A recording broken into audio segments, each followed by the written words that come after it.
بنانے کے بعد ہمارا انتخاب شریعت کی حیثیت، شریعت کی نظر میں، فقہاء کی نظر میں 4 حیثیت رکھتا ہے۔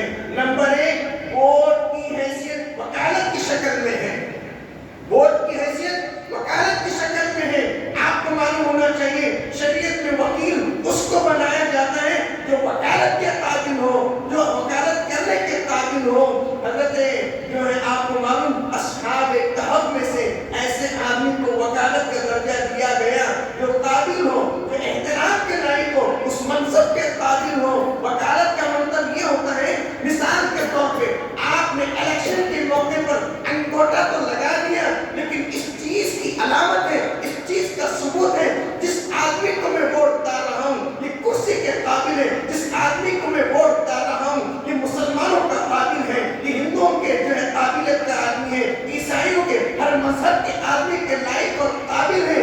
ایسے آدمی کا ہم نے انتخاب کیا جو انصاف پرست ہو، عدل پرست ہو، مسلمانوں کا رہبر ہو، شریعت کا نظام سنبھالنے والا ہو، انصاف کی چکی پیسنے والا ہو، انصاف کے ساتھ رہنے والا ہو۔ جب تک انہیں عدل کریں گا اللہ تمہیں بھی ثواب عطا فرمائے۔ آپ نے خالی بن سوچے سمجھے خالی دال کو آگے بڑھے تو پھر اگر وہ جب تک ظلم کرتا رہا، آپ کے ایک ووٹ سے اگر اس نے بیٹھے کرسی پہ مدارس کو توڑتا رہا، بلڈوزر چلاتا رہا، کسی ماں اور بیٹی کی عزت کو پامال کرتا رہا، مساجد ٹوٹتے جائے گی، اذانیں بند ہوتی جائے گی، جب تک وہ ظلم و ستم کرتا رہا اس کا وبال بھی تیرے کھاتے میں آئے گا۔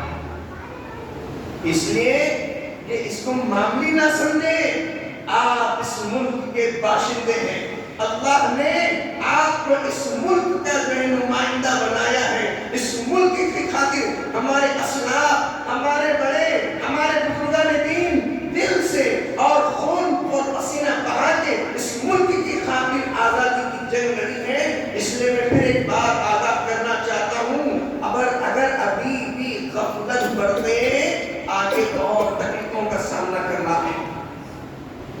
یہ الیکشن معاملے نہیں ہے، آپ کو معلوم ہونا چاہیے۔ اور دوسری چیز، ہم جو الیکشن میں فقہاء کی نظر میں دوسرا جو ہم ووٹ ڈالتے ہیں اس کی حیثیت جو ہے ایک درخواست کی شکل ہے، اور ایک جو ہے درخواست کی شکل یعنی جو ہے سفارش کی شکل ہے۔